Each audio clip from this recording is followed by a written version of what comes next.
Hello everybody, Real Estate Ninja here. It is now completely over for real estate agents as they know it. The game has changed. It is over for home buyers. Things have changed.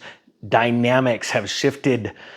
The National Association of Realtors just lost a big one. As a matter of fact, I wonder if any brokerages around the country are going to be able to get back dues from them for all the years that they paid into this. The big change is that home buyers are pretty much going to be gone. Nope. Home buying agents are going to be gone. And we're going to talk about that. We're going to use a story out of Lincoln and a real estate agent that gives his 2 cents. But here's the great news. It's not over. As a matter of fact, this is a massive opportunity for real estate agents and home buyers. All right, so here we go.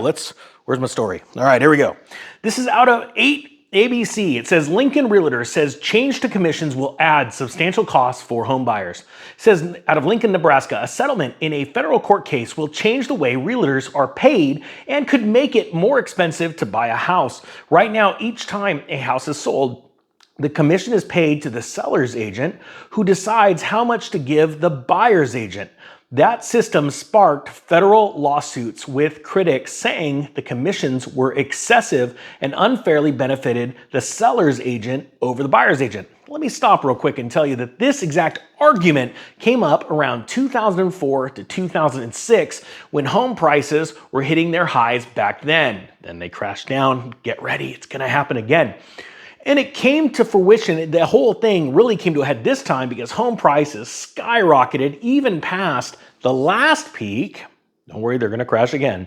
And what happened was these agents were out there, sellers agents were saying, okay, we'll sell your house for you for a 6% commission and I will split that up, 3% for me, 3% for a buyer's agent. Those are listed in the MLS, on the hot sheet. Agents that get on the internet to find out what homes are available, there's actually an arrangement between the seller's agent and the seller, and they post those online, and agents are able to see, hey, this one would net me a 3% commission. This one would only get me a 2%. Sometimes, hey, as a buyer's agent, I'm only going to be getting 1% if I bring a buyer to this project, this home, this property.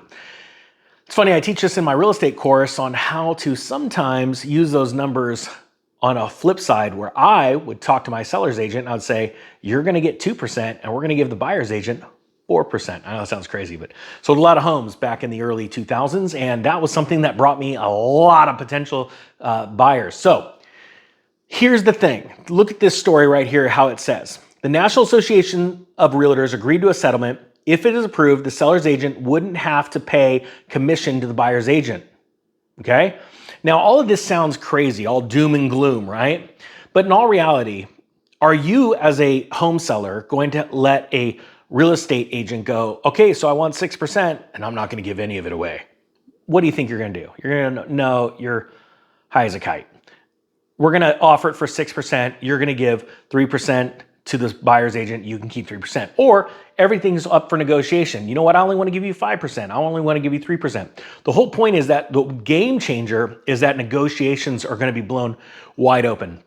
And news stories like this about the National Association of Realtors losing this battle and people like me bringing this to you show you how you're opening yourself up for negotiations. Now, how is this going to affect real estate agents? Well, first off, a lot of them are going to leave. Why?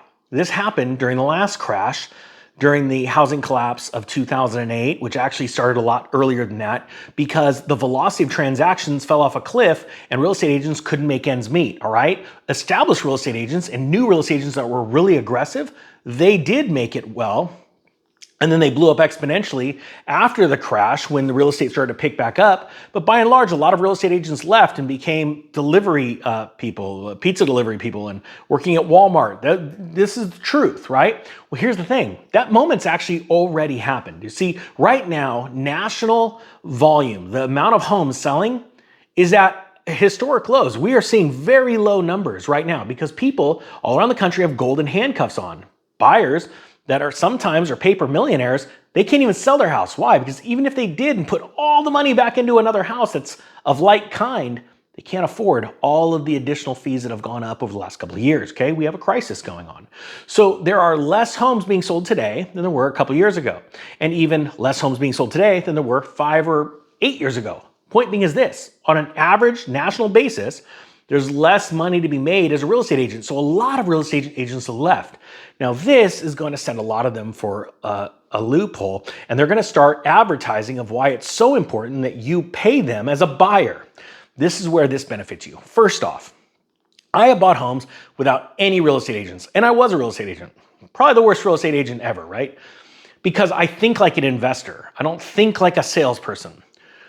So agents are going to start convincing you now why you want to pay them out of the purchase of the home to represent you. Well, the truth is that you can go right to an owner and buy a home. Now, agents are going to freak out when I say that. But the truth is, whether it be your state is an escrow state or a litigious state using lawyers, a law firm to close a transaction, as long as everything is disclosed when you're buying or selling real estate and all the documents are filled out, that's the most important thing, right? And today, in this day and age, real estate contracts are written so well because an extra addendum is always added, an extra document, because someone got sued. And they go, oh, you know what? We need to make a document for that. I went through escrow because where I was buying and selling homes in California is an escrow state.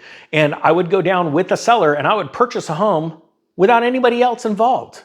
And the seller would offer the house to me for less because he or she is saving a boatload on agent fees. But check this out. Let's say you don't want to do that and you feel super nervous about that. Here's the facts. A real estate agent that has a listing has to represent you, the buyer, and the seller equally. It's all about your best interest. Because if they act in a manner or do something that is not in both parties' best interest, they can lose their license. That's why they have to have insurance. My point being is that a lot of agents in this day and age do not want to represent both sides because they are afraid that they could be perceived as not doing the best in both parties' interests. But it's actually not that hard.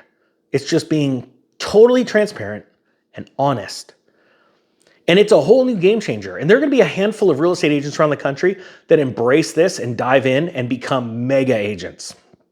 Because that's what we really want in this industry, is transparency. The more transparency, the better.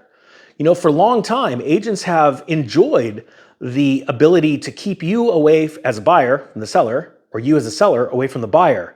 When in all reality, because they're so afraid of losing control of the transaction, and that's what I was good at, that's what I did for my real estate brokerage that I was an owner in, is I brought all parties to the table, buyer and seller, and we sat at a board meeting. These are big properties, but we would sit and hash things out all together. Because if there's a personality conflict or a problem with the deal, then one of the parties, or both, later on will regret everything and everybody involved.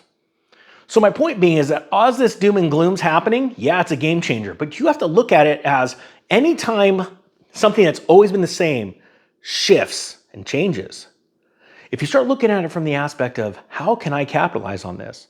And this is the game of negotiation, which is why I love buying and selling real estate. Then you could see all the opportunities. Look, I hope you got something from this. I thank you so much for watching. The Real Estate Ninja is out.